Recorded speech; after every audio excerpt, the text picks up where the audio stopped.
I would like to call the December 9th, 2025 North Smithfield School Committee meeting to order. Roll call, please. Here. Here.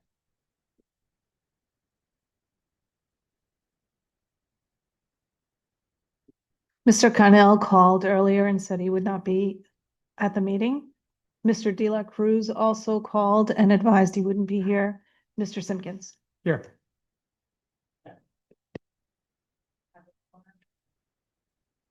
North Smithfield Town Council, I'd like to open the meeting of December 9, 2025. Madam Clerk, can you do a roll call, please? Mr. Biragad. Here. Mr. Christopherow. Here. Mrs. O'Hara, I believe, will be here shortly. Mr. Punchak will not be attending. Ms. Alves. Here.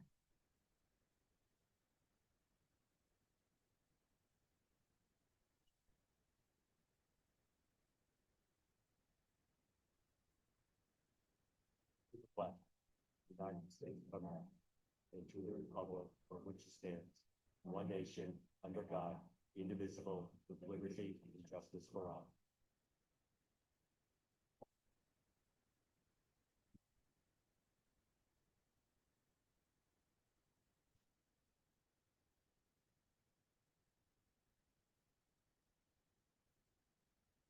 Okay.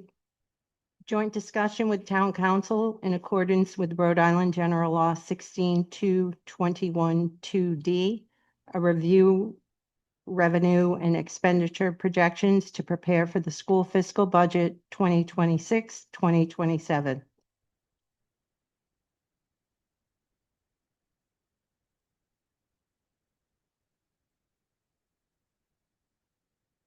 Oh, I'm turning it over to you, sir.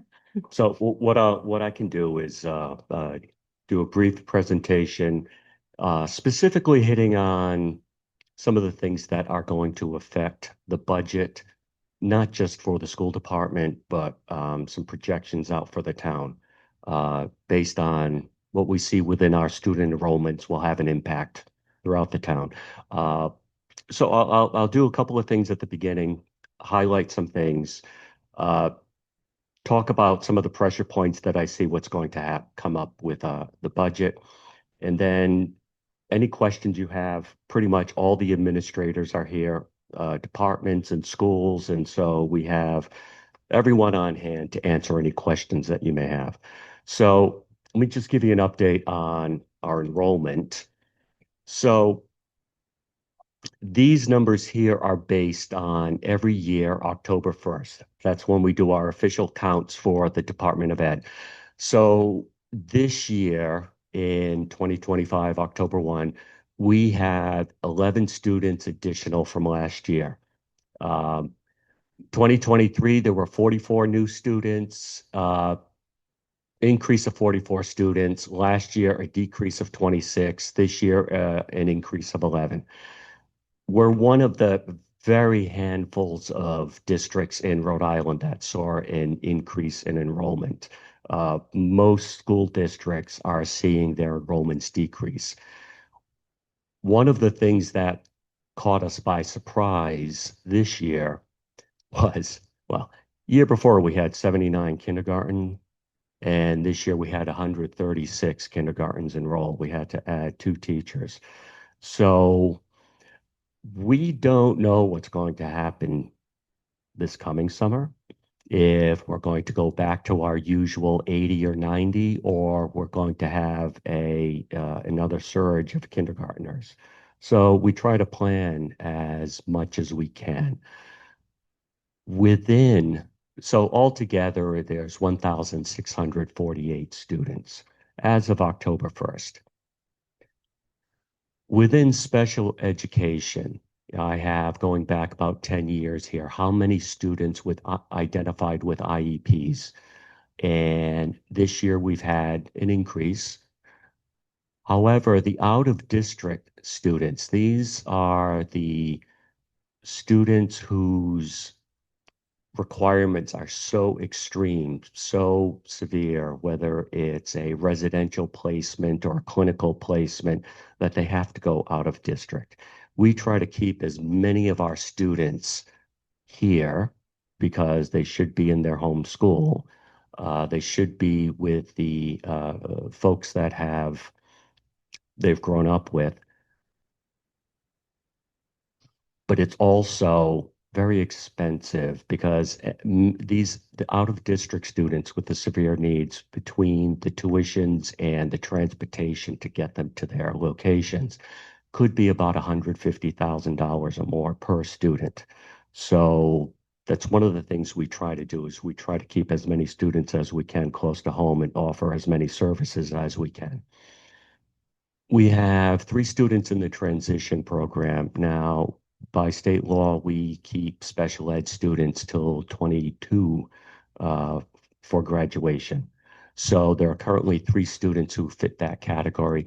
And then the service only, these are early childhood and homeschool students. So currently we're early childhood, this is before preschool, and homeschool students with special needs that we service. There are 17 of them right now.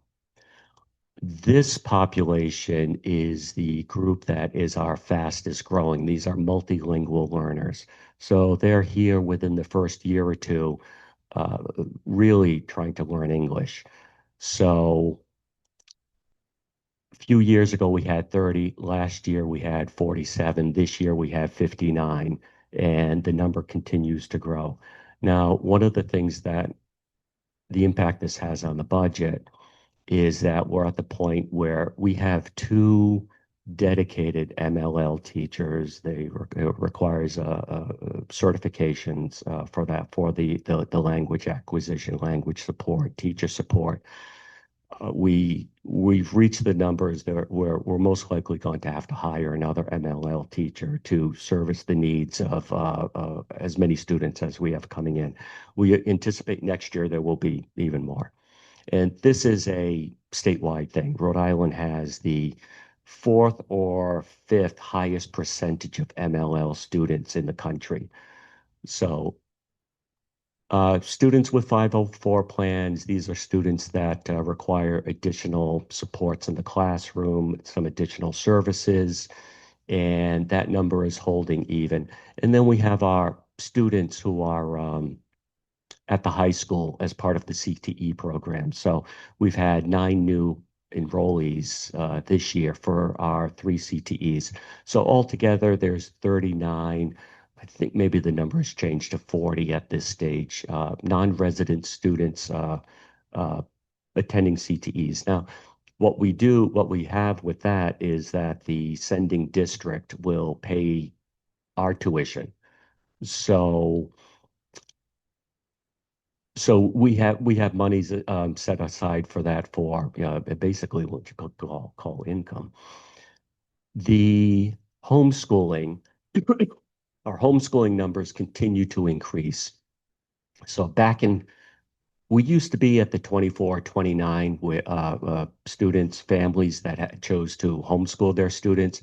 COVID came around, it jumped up to 51, 52. Then we settled back into normal, 29, 27. And last year it jumped up to 46, and this year 49. We actually have a few more to add to this based on the at the December school committee meeting. And again, this isn't a North Smithfield thing. This is a national thing, where there is an increased move to pull students out of the public school and homeschool. It could be for political reasons, religious reasons. It could be, well, I'll get into some of the reasons further on down.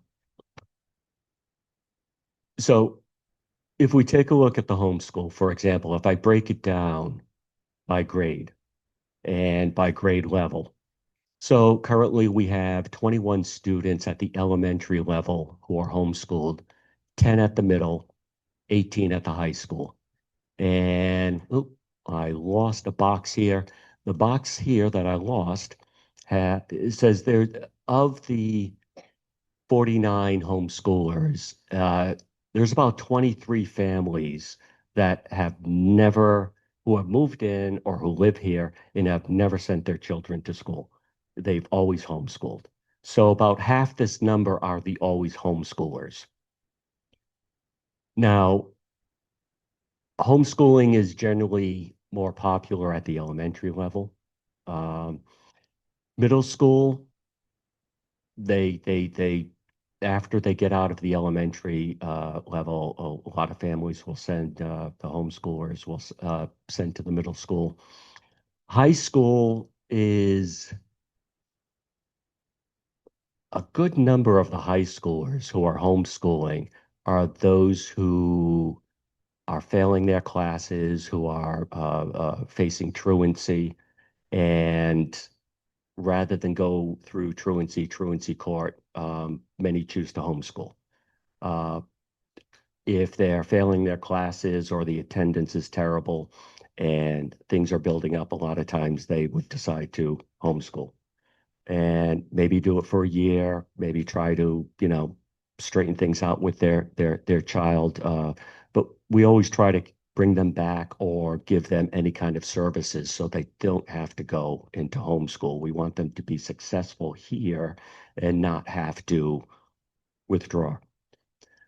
So we have about 40 students coming in through CTE programs, but we also track how many students leave the district, how many North Smithfield families choose to go to charter schools, who choose to go to vocational schools, and so on. So last year there were 97 students that were in outside who chose to go to out of district education. This year's dropped to 86. Now, one of the things we always look at is last year there were 48 students who were chosen to leave the district and go to one of these other high schools. This year was only 19. So again, we try to keep as many students here as we can because every student that goes to a charter or a vocational, we pay their tuition. And so that's a lot of money leaving the district, following the students to a school that's not, that's outside of North Smithfield.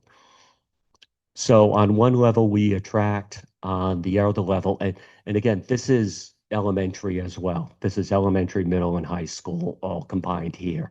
So as far as high schools are concerned, we're pretty close to a wash. Um, but again, it's always trying to balance. Now, one of the things that's going to affect not so much the next year's budget, but going forward, we do look at the developments within the town, specifically homes that are being built or apartments.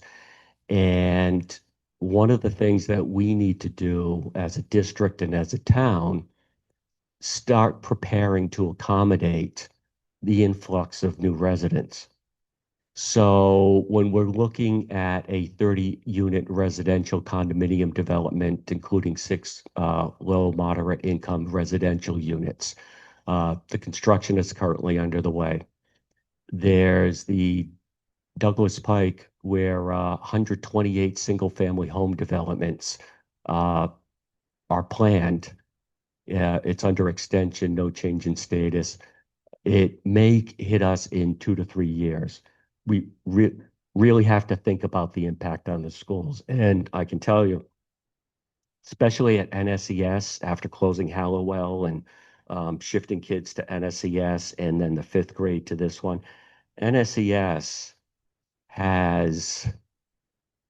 it is our largest school right now with 617 students. There's not much room left at NSES. So we're very cautious when we have these massive kindergarten influx, and then very concerned with the new developments going on in town, because at some point they're going to have kids and they're going to come to school, and we need to have room for them. And right now, NSES is there is not much space. We're not at the point where we have to take art and music and put the teachers on a cart take away their classrooms and have them visit individual classrooms. But it is increasingly tight over there. And then you can see there are other plan developments coming up. So those are just some of the things that we're looking at as far as the budget. I'm just going to show two other screens. I'm not going to go through them because I want to open it up to questions, but also focus on the finances. So one of the things that we can proudly say is that our students are doing very well academically based on the state assessments. And so just to give you an idea, the RICAS, all right, that's a test that's given grades 3 through 8. And it's in English language arts, it's in mathematics. I'll look at, one of the things I always do is just take a look at how we rank across the state, where we stand compared to our peers. Now, Claire will take the same data and drill down into the standards, drill down into the supporting areas, the individual students, and work with uh, the teachers at these different grade levels and really use this data to see how instruction can be improved, what needs to be shifted, what needs to be strengthened.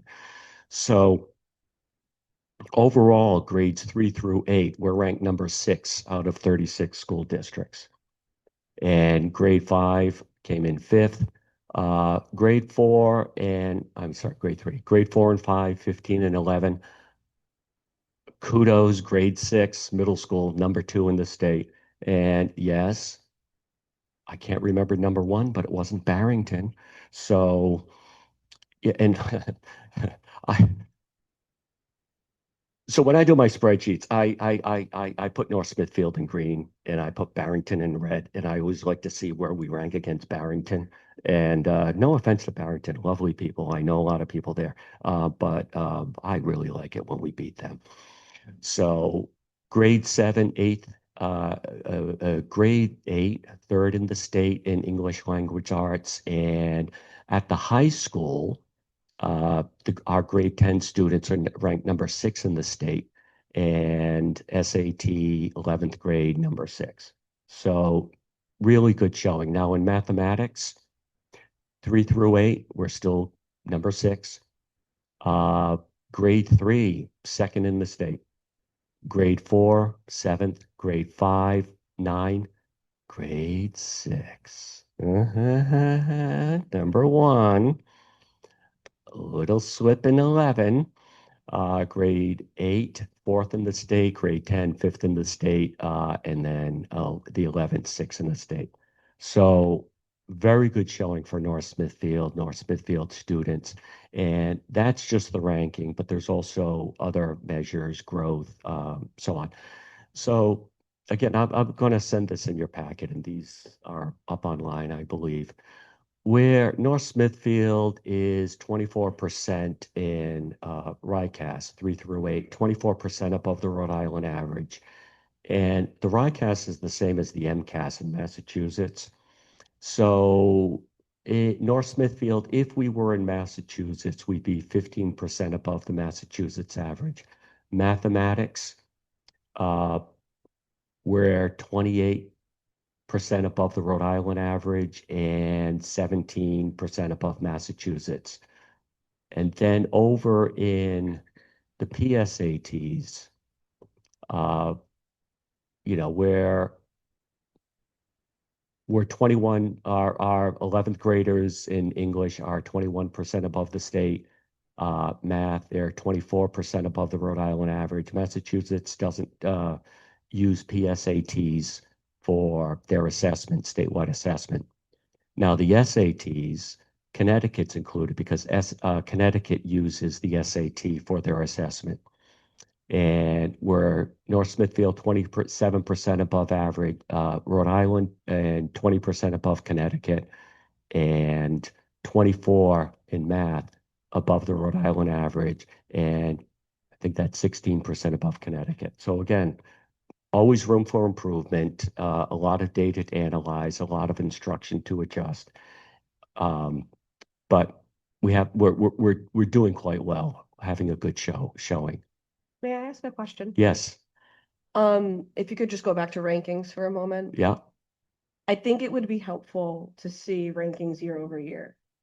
And maybe not necessarily for like 5 years, year over year, but the previous year in comparison to 24, 25. And I say this because my question, and I don't mean any offense by this question, but is the ranking indicative of the student or indicative of the teaching? Meaning for grade 6 for mathematics, we see that they're in first place right, out of 36 districts. right. Now, will we potentially see as they move into 7th grade that the ranking may change from 11th? It could. In And the Claire, district. why don't you turn your mic on and you do that? And that's why I think it would be helpful to see it year over year, so you could see Yeah, and the correlation between the Right, so student. we do look at, when we analyze the data, we look at the cohorts over time. And Okay. sometimes we'll have a stronger cohort and they will be strong over time, Okay. absolutely. And when we think about it, we have to know that there's a lot of variation because it's such a smaller cohort. Our largest is what, 137 students or something. So there really can be big swings, and that's why we like to look for patterns and trends over time. So we Okay. definitely dive into that. And when we report out, we focus on grade 3 through 8 as a district Okay, and what that ranking is. And we typically feel really good, like it's a positive year when we're 5th or 6th in the state, Mhm. that in comparison to the other 36 districts. So Okay. Thank you. I think that data point would be helpful, though, even if Yeah. it's just like a 2-year to. yeah, you know, Yeah, and you can see it. that's actually a good idea because I do this every year. I actually hate doing the rankings because it sort of reduces it to a beauty contest. Mhm. But as long as we're pretty, you know, I will continue with the beauty contest. So, but that's a good point. I can do this multiple years. Uh, uh, Only going back a couple of years because they do change the test, Okay, and the test isn't always apples to apples.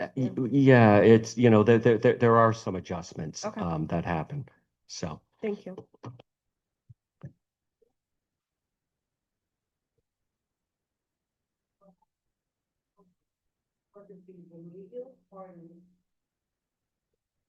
So we do have, yes, we actually have a lot of after-school programs at the middle school and the high school, just a wide variety, and it could be disc golf or a jewelry making club or an academically based club or a book club.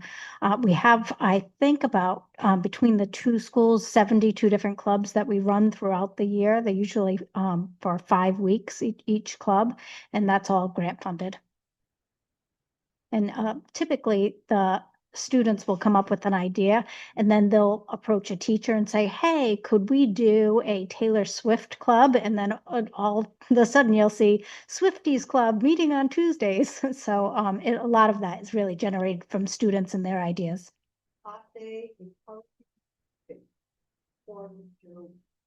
Ability. Some they need a little help, but others can run with it. So we definitely have a variety of supports for students, and sometimes we'll group students based on their specific needs, and we use some of these assessments, but then we'll use curriculum-based assessments or diagnostics assessments to find out what they need. And we'll have intervention classes or periods where students can work on that during the day, and so that would be a grouping. We also have the accelerated or advanced classes for a grouping for Is students. this being done on the elementary as well? So don't do that on the elementary, and most of our supports, we try for most of our supports to be pushed into the class where teachers are working in tandem and their teachers are pulling small groups of students where it's not children that are walking out of class getting totally separate instruction. Well, So we're you can do it we're within the working. class. Yeah, so we're working to, or encouraging that as much as Mhm. possible. And sometimes it's not possible. What the student needs may be really specific or focused, and they would have to leave the classroom for that. But when we can give any intervention within the child's classroom setting, we do offer that. All right, and this last one, I'm not going to go through it. It's on the website. I sent it to everybody at the end of last year, but just a reminder of it's just how vibrant our schools are, the community is, all the good things that are going on within the schools, community outreach, awards, recognitions. And, at the school, whether it's academic or social, and our fantastic, athletic teams, and then music. So I'll just resend this to you so you can just um, take a skim through it and just be amazed at how brilliant our kids are. So, what was that? Melissa, Rob, we heard you coughing. Sorry, I'll mute. Thank you.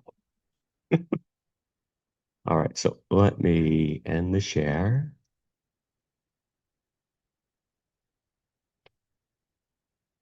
So just to give you a little preview of the budget that we will be submitting, and we're going to get you the budget books next week at the school committee meeting. And then we have a breakdown, and there's a budget subcommittee, and we'll go through it, and then you get it. So where we stand next year. So first of all, last year we didn't ask for any increase because of the uh, state aid to education, much more than anticipated. And let's say next year it's not going to be the same.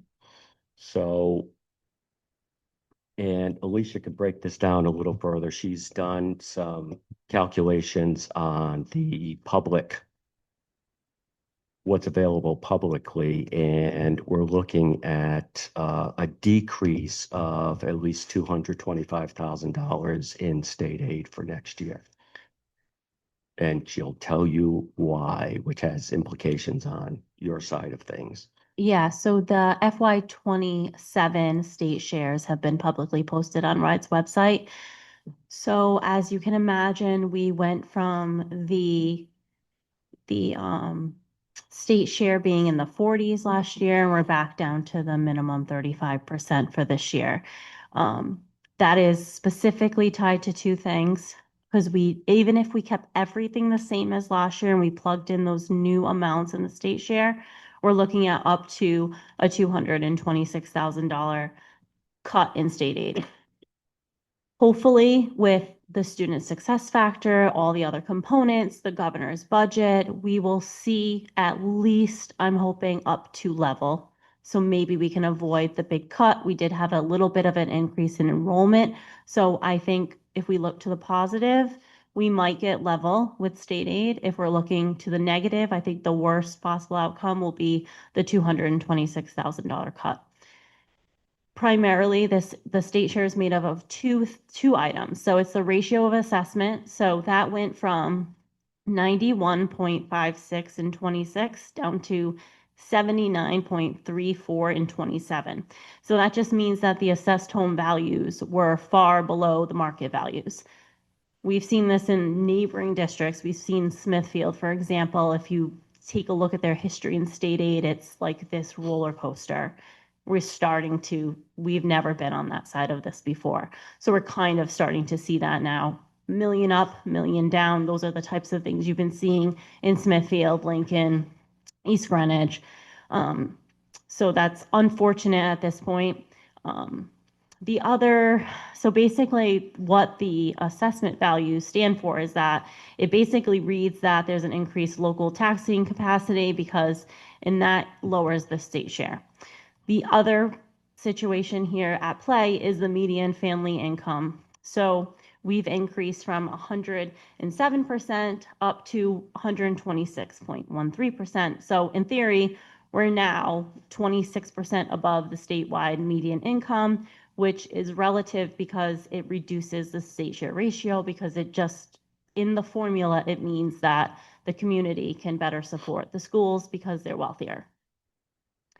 So those are the only two knowns at this point. Those are the only public documents. I'm hoping that usually it's January 16th, 17th, 18th that we get that state aid sent to us. It's going to be very last minute, just like last year, but we should have it in time to turn around the books. If not, we'll at least have it ready to go out. So the consideration here is that RIDE also creates this like windfall adjustment for these districts when this happens, up or down, and it tries to level the impact that we'll feel in year one. So really, we can make it work in year one with obviously town support and the local appropriation. It's year two that I'm worried about. So FY28, if you left all things late level and you took out that adjustment, they're looking, it's upwards of, $600,000 in a cut. So obviously things will change from now till then.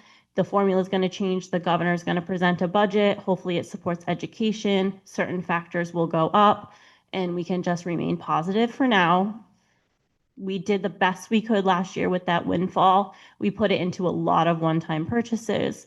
So hope we can pull a lot of that out. We did already purchase the Chromebooks. We can pull that out of the budget. So there is ways that we're going to make next year work. We're going to present a balanced budget. It is the FY28 that I think is the bigger impact here.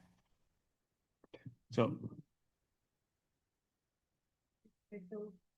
Of Smithfield, the town of North Smithfield, to really make them filibuster. Everything is more expensive Mhm. and it affects us also. And I'm really unhappy about them talking about those without, those without, those without.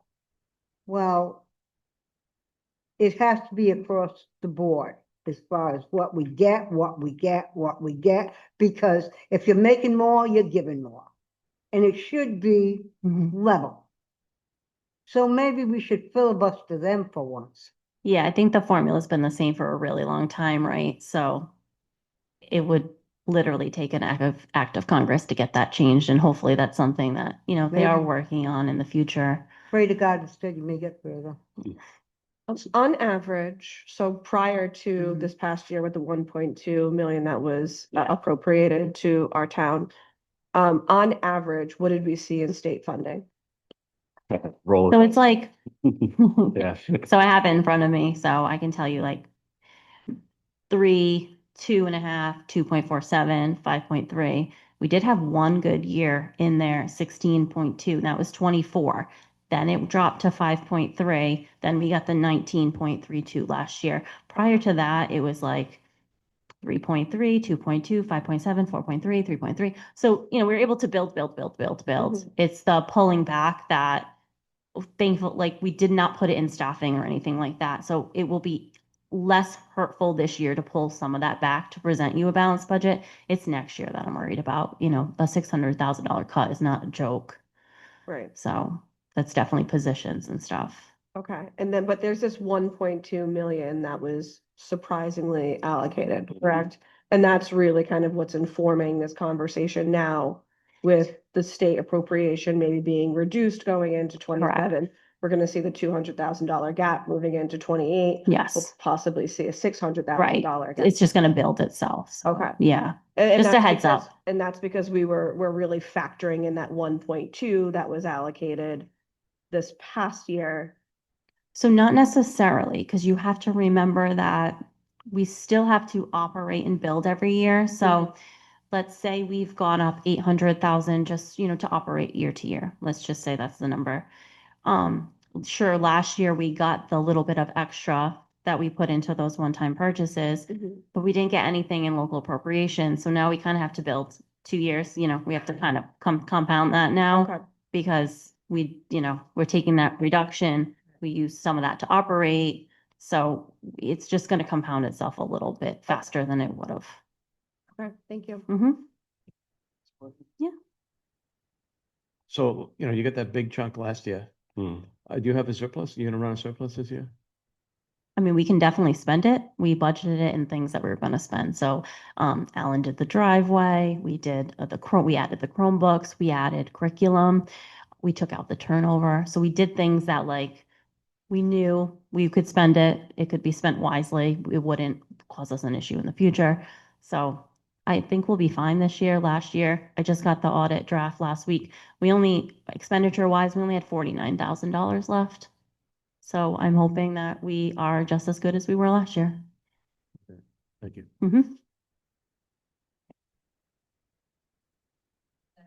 Full surplus so far is 49,000, or is that just in your expense?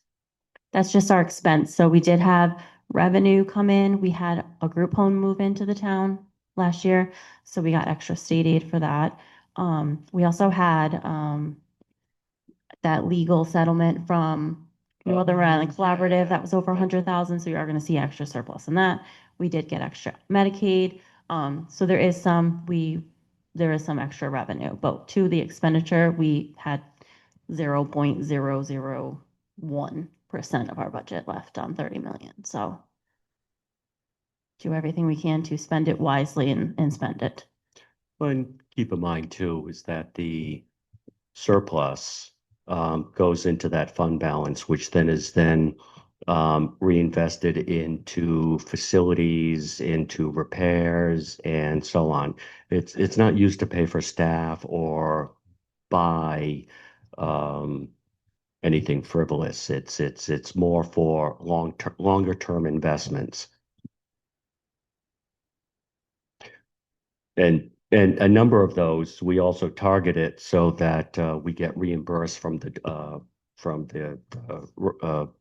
state for warm, safe, dry safety, things that qualify. So we'll get 35% reimbursed back to us that we can then further invest.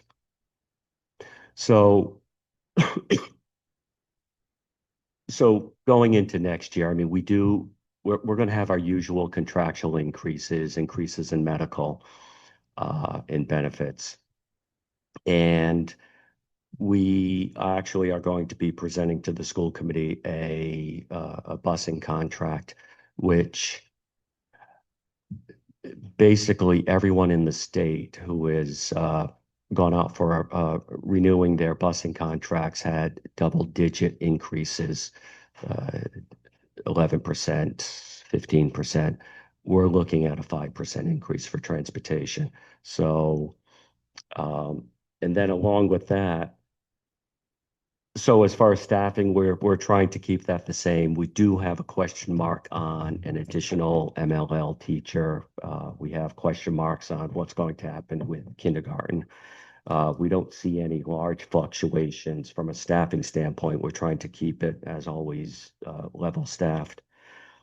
But again, looking at long term, I did bring up the new housing developments as something that we'll have to think about. One of the things that had always been on the radar as a concern was the push for a universal preschool by 2028. It doesn't look like that's happening because that was more of an aspirational goal. And then as the state doesn't have that money, it costs money to add full day pre-K, especially for buildings like NSES. We don't have room for universal preschool, let alone what may happen with the housing developments. We do have a number of big ticket item repair things coming up, which we will be meeting with you, with the town administrator, town planner, for the next 5-year necessity of construction application. It's basically an engineering list of what needs to be done to keep the schools functioning as they are, again, under that warm, safe, dry, and so that's something that we work with the town on and go through the application process. We did that a number of years back with the closing of Hallowell and the addition at NSES and the new science labs and the locker room renovations. But I'm not saying you need to go out for a bond. What I'm saying is that we need to start the process so that we're eligible for reimbursement on these capital projects. And so we'll have more information for you with that, but we want to work with the town administrator, town planner, town council, school committee, and vet it and come up with a package that everybody can take a look at and possibly plan on. So I think that's it for the overview. If you have any questions. So am I on? Yeah. Yeah. So I ask this question every year, Yes. but I think it's worth bringing up every year. Okay. So my daughter went to URI Mhm. and she's doing very well there. All her friends are doing very well because I think that's a testament to the people at the school, because I think you guys did a great job of preparing those kids for college. And that's great. But what are we doing for the kids who aren't going to college? Okay. So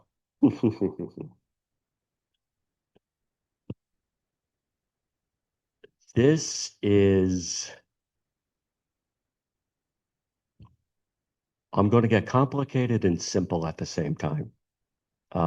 One, I fully agree we need to do more for the non-college bound because in the era of AI and what's coming down the pike, um,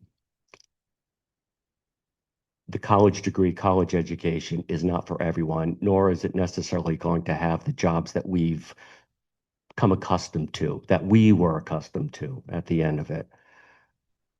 So one of the things that actually we had a conversation. The high school right now has a NEASC visiting committee for accreditation, and they're going to get a glowing review because it's been very positive. And that's a couple of the things that we've talked about. I mean, we do have some CTE programs.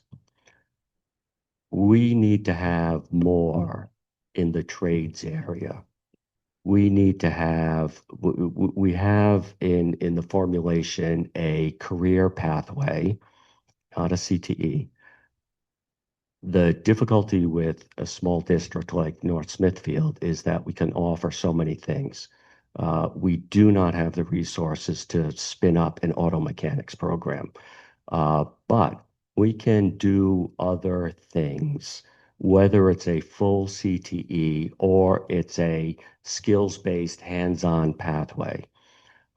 But one of the other things is that we need to do is have RIDE change its graduation requirements, which is all college focused. And it leaves so very little room in the day, in the schedule to do anything that's outside of the graduation requirements.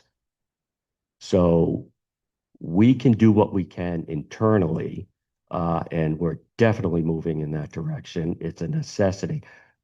I'll give you my son, for example, graduated with a degree in history and writing.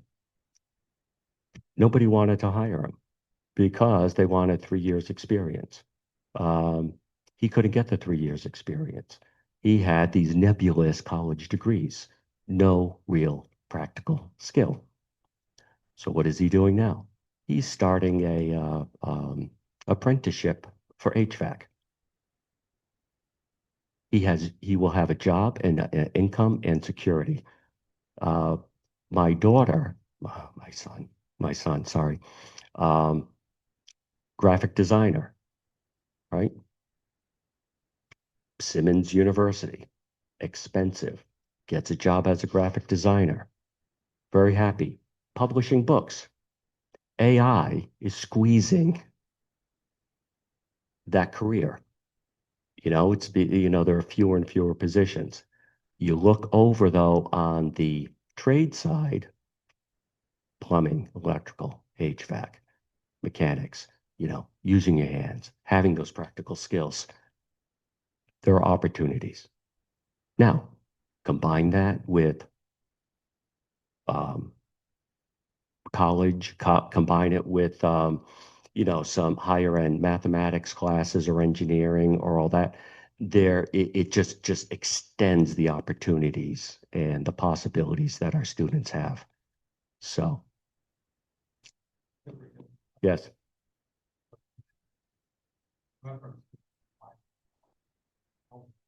Yes. Your office. Yes. We can identify those projects. But that in no way, shape, or form means they're happening. No, exactly. These projects are all different, area process could be just a pre-app, could be actual formal planning process. Some of those projects, I don't think are going to get the market at all. 2029. Right. 2029. We can go through that a little bit more granular. Give you a better opinion from our perspective as to what is the real time frame for the project. And we're also saving cost of more, approximately 0.25 kids, school age kids creating, meetings. We're effectively saying about 2.25 kids per 2-bedroom unit. So the amount of kids that are being generated by residential now is really low. Right. But we'll try to circle back and give you a better idea. But I think instead of being afraid of the numbers that we're seeing, I think we have to be realistic. The market is dead right now. Well, nothing's happening. And that's fine. This Yeah. is why I just want to bring it up, because when you look at these projections, it's just one of the Yeah. things to think about. And the other thing that's changing within the community is we're seeing many more multi-generational families. Yep. People can't afford houses. They can't afford rent. They move in to the big North Smithfield house with grandma and granddad. So now you have their kids living there, and they're having kids, and they're enrolling in our schools. So again, there's a definite increase in multi-generational Yeah. households. Yeah, I know. I have one over my garage. Yeah.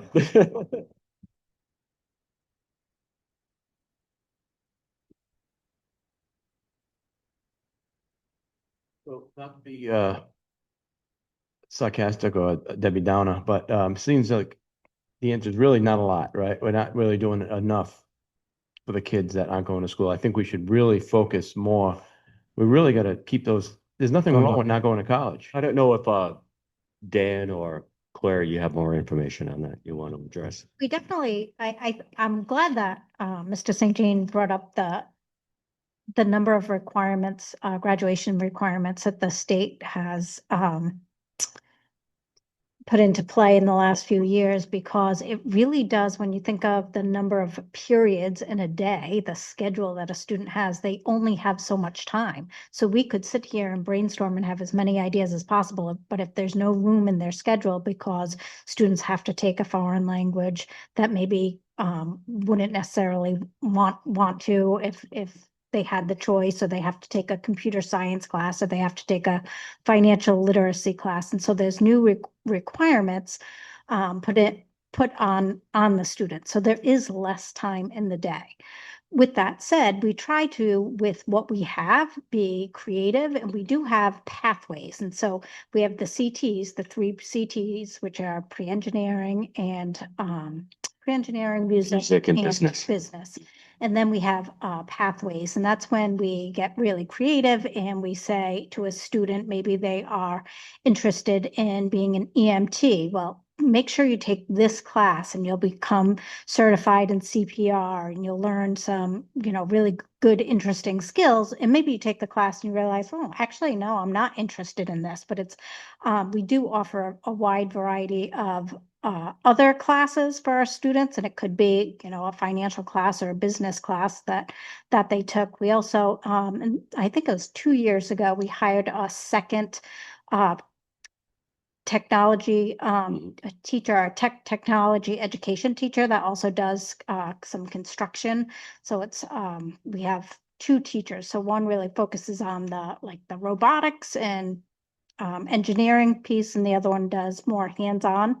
And so we offer a variety of classes with that. And we also have senior project, and a lot of our students that want to look into career pathways or look into different careers will focus their senior project on that, and we'll have it's not a real internship, but they'll have projects where they go to maybe the elementary and they'll work with school children at the elementary, and it could be a student that wants to graduate and become a teacher assistant right out of school, which many of our teacher assistants are graduates of North Smithfield schools.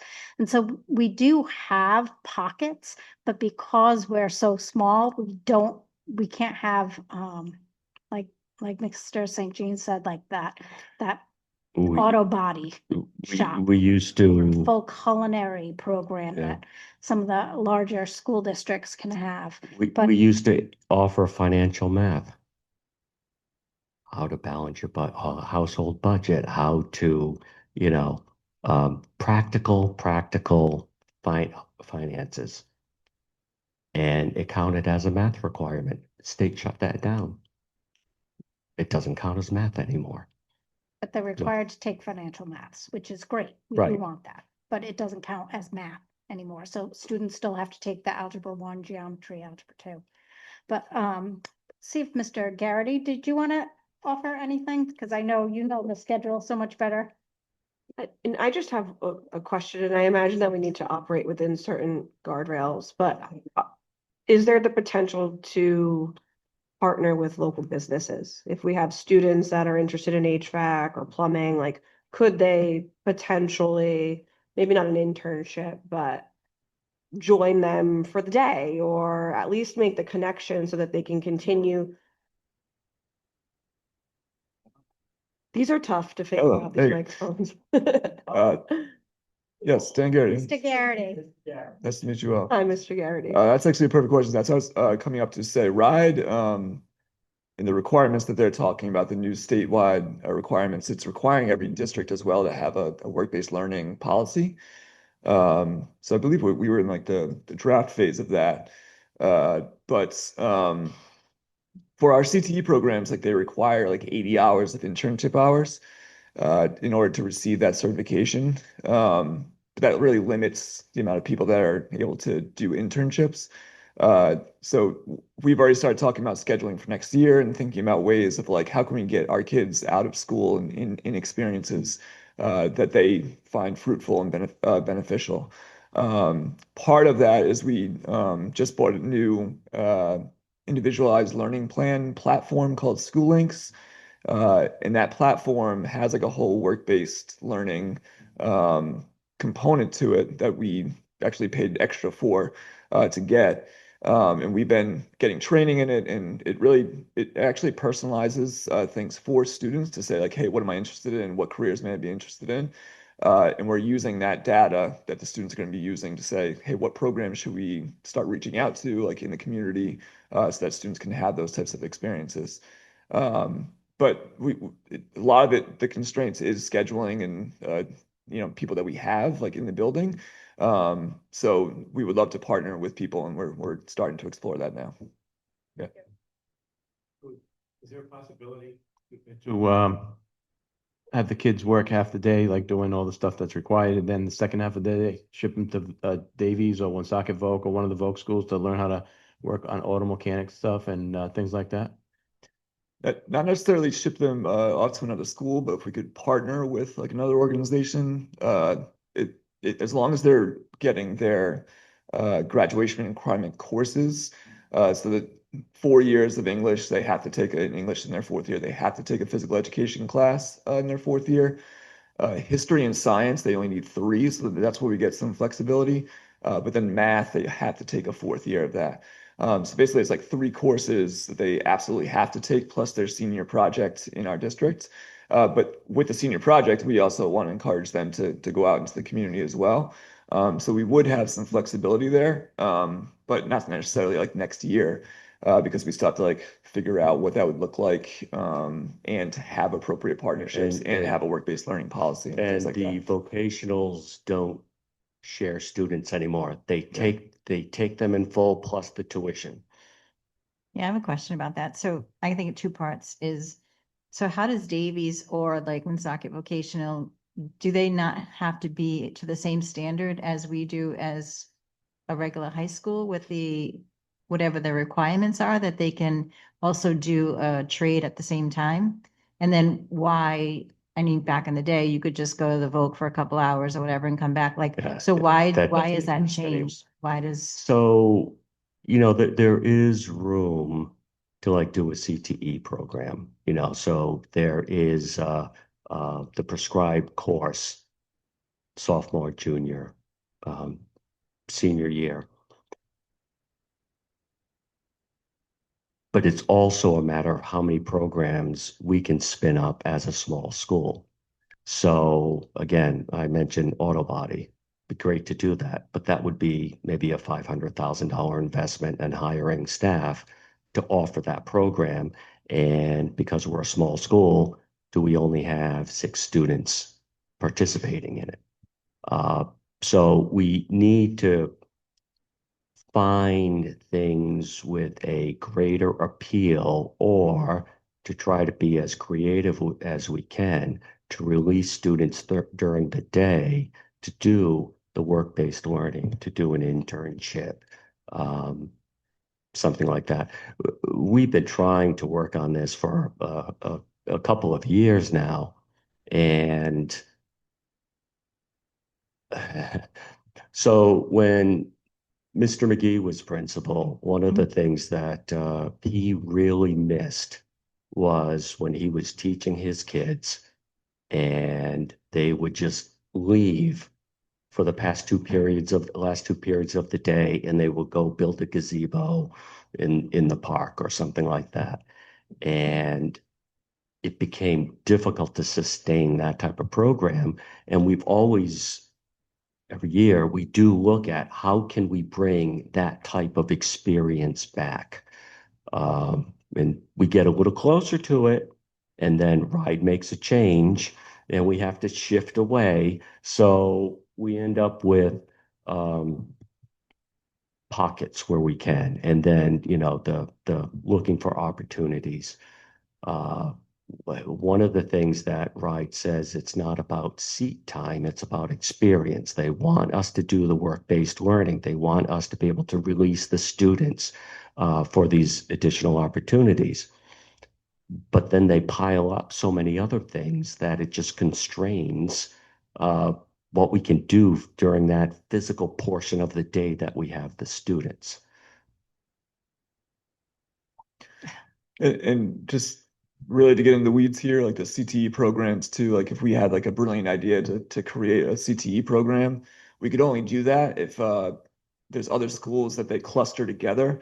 If those schools in that cluster do not have that CTE program, then we can try to apply for it and offer it. But if they consider it substantially similar, then they'll deny the application and we won't be able to do it.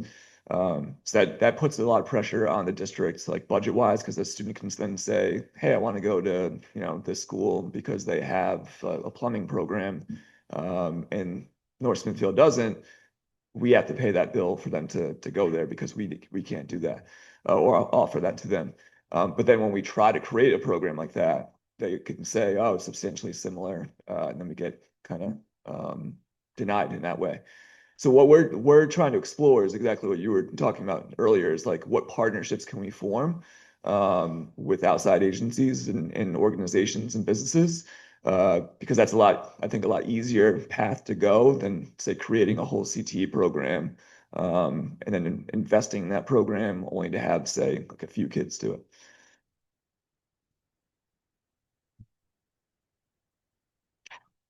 Sorry for the depressing answer. It's a great question. I am a thorn in their side about that. Mhm.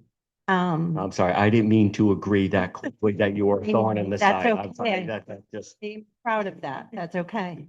The problem really comes out of RIDE. They're pushing everyone to go to college. They're not leaving any breathing room for the students to even take many electives because they have so many core classes they're required to take. I can remember when my kids were in high school because of the computer class that was required, I sent them to CCRI Mhm. and they did it over the summer and then they stopped allowing that because I figured that's easier. It opened up a spot for an elective. Can we do that? Probably not. But something doesn't make sense though, because like Kim just brought up, because I was thinking the same exact thing. Davies kids are spending the day in Voc and the Woonsocket kids are spending the day in Voc. How are they possibly meeting the ride requirements to graduate if they're doing that? So it can be done, right? Are the requirements, the level of courses the same? It has to be. Unless. Yeah, so a I don't vocational- know if a vocational school has to follow the same rules. I I am not going to go on record out of ignorance or agitation that maybe compressing some of the time that's actually spent in making it more. But it's still. Right. Yeah. Right. But that Yeah. point though, what are we doing? For the kids that aren't taking college prep. So, and they're saying that even the kids that aren't taking college prep still have to meet these certain requirements to graduate, right? They do. Mhm. So, but yet, All right. I will Google that first thing in the morning, thank you. or even call over because I know people at those schools, so I can check. Or we go to a meeting. And next When year, the when I ask that commissioner question, you're gonna have a opens great the answer chat. for me. Yeah. Right, Michael, right. Yeah. Yeah. Next year I'll take care of everything. Don't worry about Do you think it's something that we have to really start thinking about? Because Oh, I with the agree. cost of living, Yeah. with inflation, we don't like everything is getting more expensive. College is getting more expensive. So less people are going to go to college. There are going to be less jobs than we like the conventional jobs that we see today Exactly. because of AI. Yeah. So not to make this like a business thing, but I think if North Smithfield could kind of figure out how to do this in a creative way and partnering with the business, and it may be more appealing to external students to potentially pursue education in North Smithfield because we allow for that opportunity. Yeah, the only way we can get external students in is to have a state-approved CTE, Okay. and they're nasty Well, about it. maybe families would move here. More families would move. Or fewer students would go Go to, elsewhere. there you go. Yeah.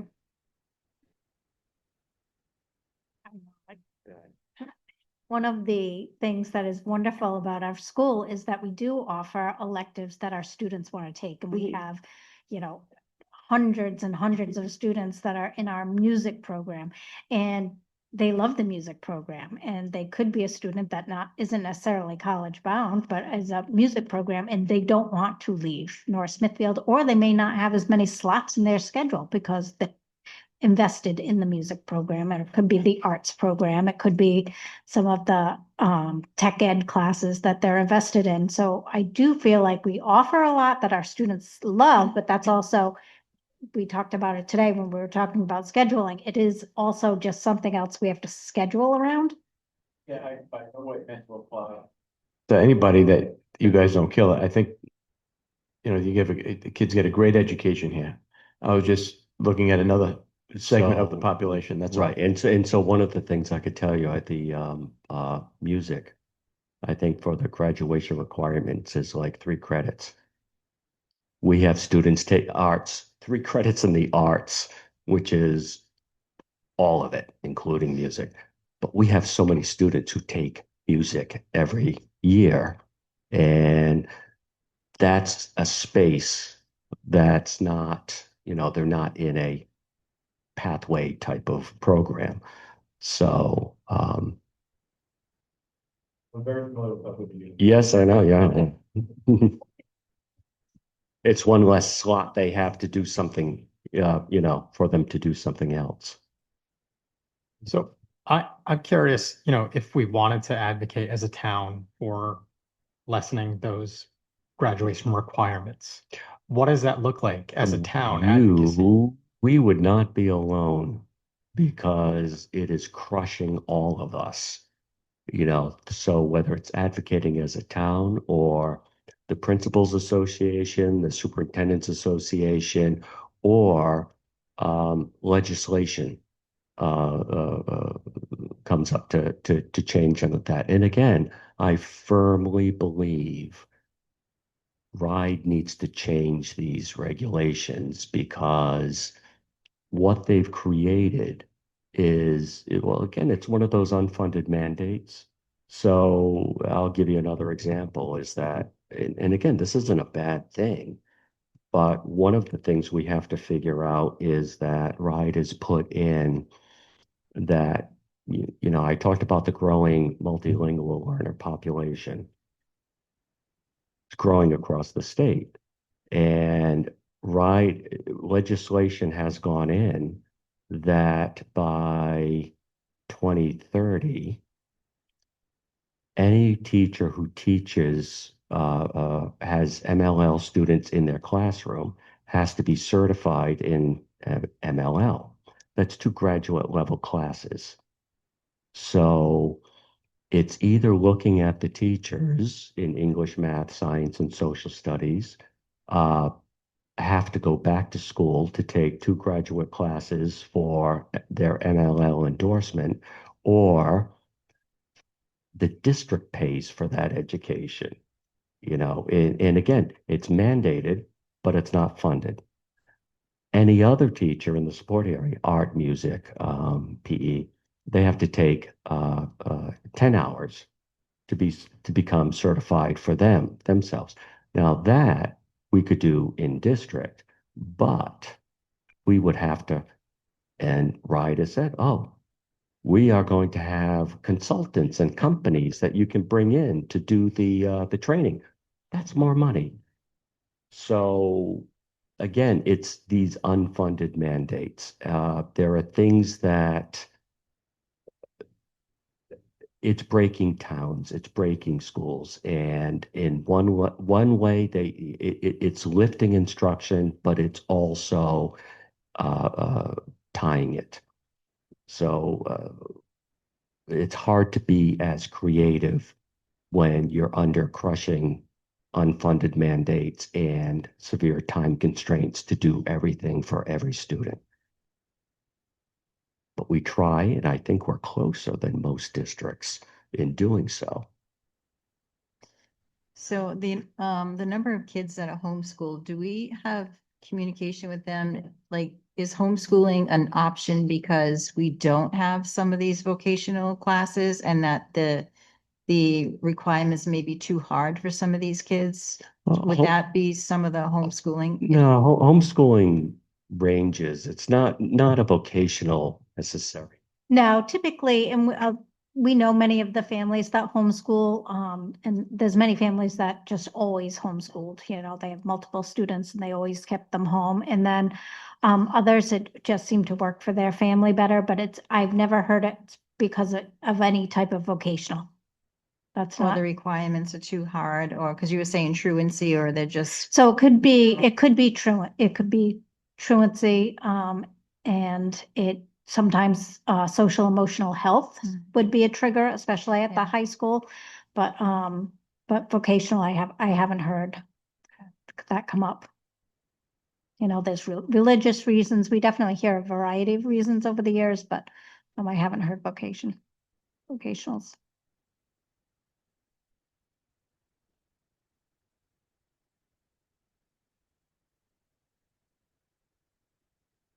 something else.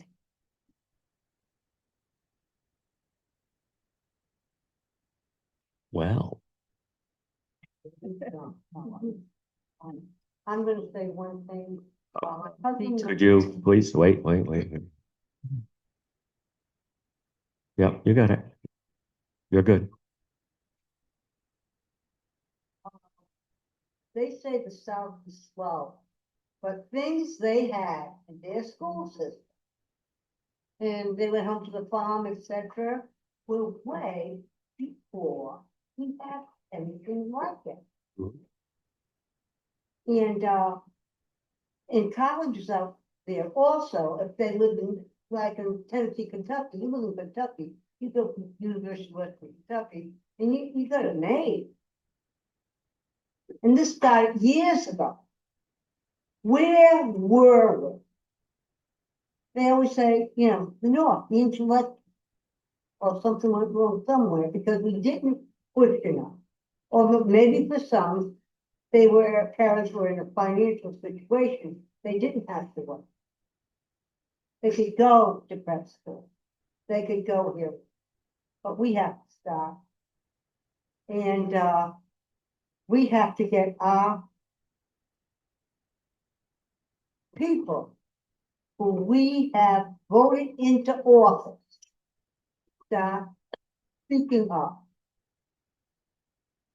Because it's not being done. And it's not there. And as far as the vocational aspect of it, you go into even New Hampshire, they have both schools, and it's like, oh my God, and Mhm. how are they doing? There has to be a way if they can. Connecticut has some good places, and so does Massachusetts.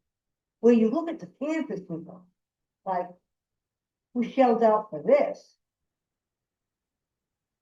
You know, I love Rhode Island.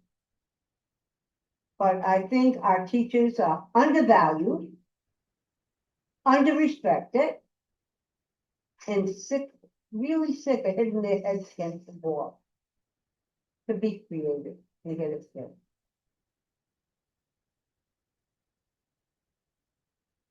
And I'm not saying because I was, because, you know, I went to different schools in my youth. And,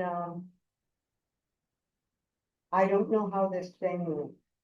I don't know how they're doing it. Mm. Not just here, but because what we have at the state level.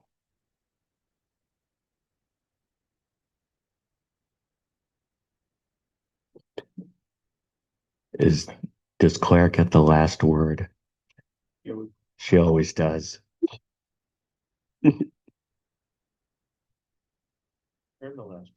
She does, absolutely. Thank you. Absolutely. Any other questions? Any questions from the council? No. Thank you. Thank you. All right, you need to close. Yes. Is there a motion to adjourn? Is there a second? Second. All those in favor? Aye. Can I have a motion to adjourn the meeting? Get a motion, second, all in favor, say aye. Aye.